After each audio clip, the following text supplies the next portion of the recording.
on va partir du principe que la plaie a déjà été désinfectée, que vous avez déjà sorti vos instruments stériles, que vous êtes déjà habillé en stérile et que vous êtes prêt à commencer l'anesthésie et la suture. Donc l'anesthésie, comment ça se passe? C'est avec un anesthésiant local, la lidocaïne. On va prendre une aiguille, une seringue avec une aiguille qui sera normalement un peu plus grosse aux urgences et on pique toujours avec le biseau vers le haut, d'accord?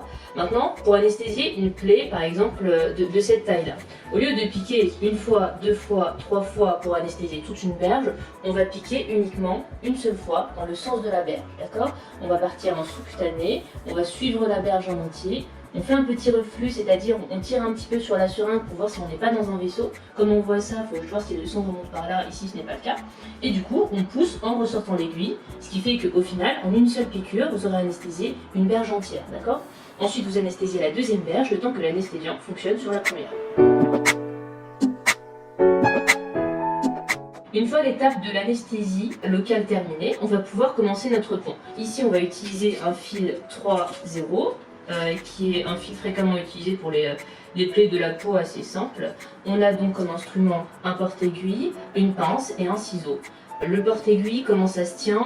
Ça peut paraître assez intuitif de tenir comme ça parce que c'est plus simple, c'est comme ça qu'on tient des ciseaux normalement, sauf que chirurgicaux, parce que c'est la manière la plus optimale de tenir un instrument. Pour l'histoire du crochetage, il faut savoir que du coup il y a des crochets pour sécuriser vos aiguilles et ça peut paraître un petit peu difficile de accrocher et décrocher au début. Il faut comprendre que c'est un mouvement dans les deux sens, horizontal et vertical, donc pour faciliter votre crochetage et décrochetage, n'hésitez pas à pousser les instruments dans ce sens-là. Je vais sortir mon aiguille.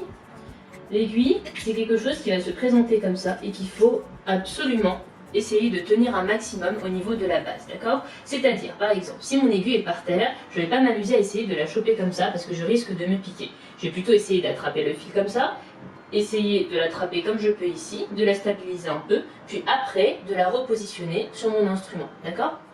Le positionnement de l'aiguille, ça va être quelque chose comme ça, d'accord? Ça doit être perpendiculaire à votre instrument pour faciliter votre geste. L'aiguille a une forme de crochet, justement pour faciliter la pénétration de l'aiguille dans la peau. Vous verrez plus tard, il suffira juste d'un petit mouvement de poignet pour que l'aiguille traverse la peau, d'accord? Et pour faciliter ça, du coup, il faut essayer vraiment de bien la placer perpendiculairement à votre instrument. On va prendre notre petite pince, on va d'abord vérifier si l'anesthésie fonctionne, d'accord? C'est tout simple, on pique un petit peu la peau et on demande à la personne si elle sent l'anesthésiant. À noter que la personne va ressentir qu'on touche à sa peau, mais ne va pas ressentir la douleur. C'est quelque chose qu'il faut bien lui expliquer. Parce que si on n'explique pas à la personne qu'elle va quand même sentir quelque chose, que c'est pas un anesthésiant total, elle peut s'affoler quand elle va se dire qu'elle sent les mouvements. Donc ensuite, on va commencer notre point. Pour suturer une plaie, on commence toujours par le milieu de la plaie, puis on fait de moitié en moitié. C'est un truc qui nous permet de placer nos points plus simplement et de manière plus équidistante, d'accord? Donc, on va commencer notre premier point au milieu. On va prendre cette plaie-là. Je replace mon aiguille. Et c'est parti. Du coup, j'attrape ma première berge. Il faut trouver une sorte de petit compromis. Parce que si on plante l'aiguille trop proche de la berge, la peau va se sectionner quand on va serrer notre nœud. Si on la prend beaucoup trop loin, les points vont faire un bourrelet quand on va refermer le tout. Donc on essaie de trouver un petit compromis ici. C'est très bien. D'accord ? Il y a deux techniques. La première est qu'on va passer les deux berges d'un seul coup sans ressortir l'aiguille. D'accord ? La deuxième est de ressortir l'aiguille et de refaire le tout de A à Z. Bon, je vous montre la deuxième parce que c'est celle qui a le plus d'étapes. Donc, j'ai traversé ma première berge, je récupère mon aiguille ici, je fais passer un petit peu de fil, pas trop non plus, je replace mon aiguille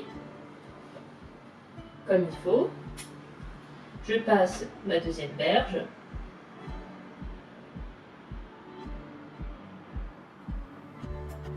je récupère mon aiguille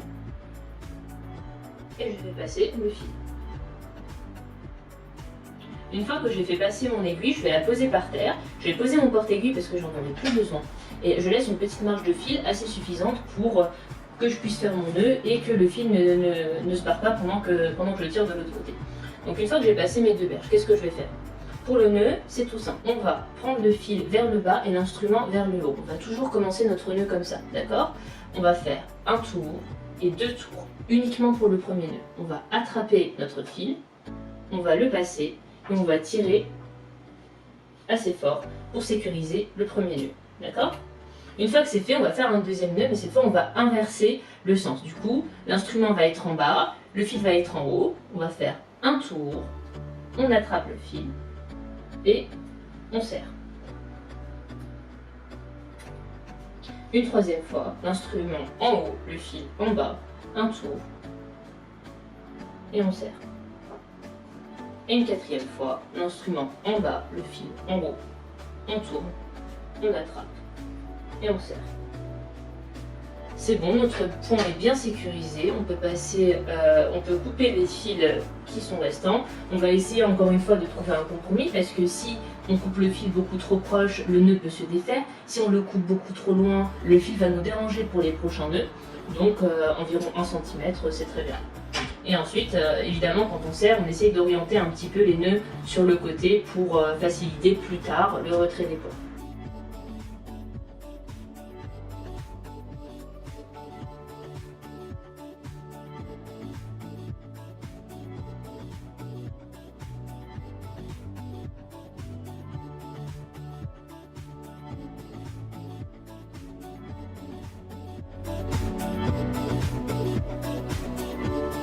On va maintenant passer au point d'angle. Donc le point d'angle, c'est un point qu'on peut utiliser sur une plaie comme ça, avec un morceau de peau qui est un petit peu volant comme ça. Et le but, ça va être de fixer le morceau de peau ici volant à la peau en face. Maintenant, si vous ne savez pas faire un point d'angle, sachez que vous pouvez quand même vous débrouiller avec un point simple. Par exemple, ici, on a fait un point simple pour fixer la peau, qui est tout aussi efficace, d'accord ?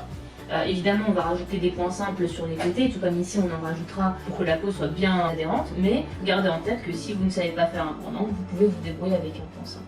Du coup, on va commencer. Le but, ça va être de fixer cette partie de peau à la peau d'en face. Donc, comme on va commencer? On va commencer par prendre en face de la partie volante, on va se positionner ici. On va rentrer un premier point ici, d'accord? On va faire totalement ressortir l'aiguille. On va repositionner sur notre porte-aiguille. Donc là, un peu trop de fil, je le reprends plus tard. Le but ensuite va vraiment être de passer dans la partie cutanée de la plaie en face, d'accord? Donc j'essaie de montrer un petit peu. On va essayer de passer vraiment de manière assez superficielle.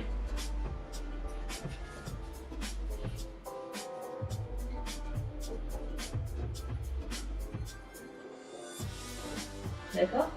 Une fois qu'on a fait ça, on la repositionne. Et on va essayer de prendre la verge d'en face comme on avait fait ici.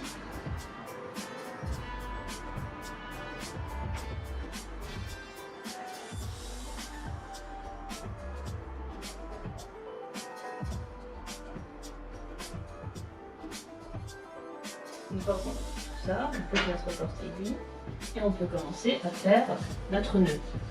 Un tour, 2 tours, on attrape le fil et on tire. Un tour et on tire. Un tour et on tire. Un tour et on tire. On peut couper les fils.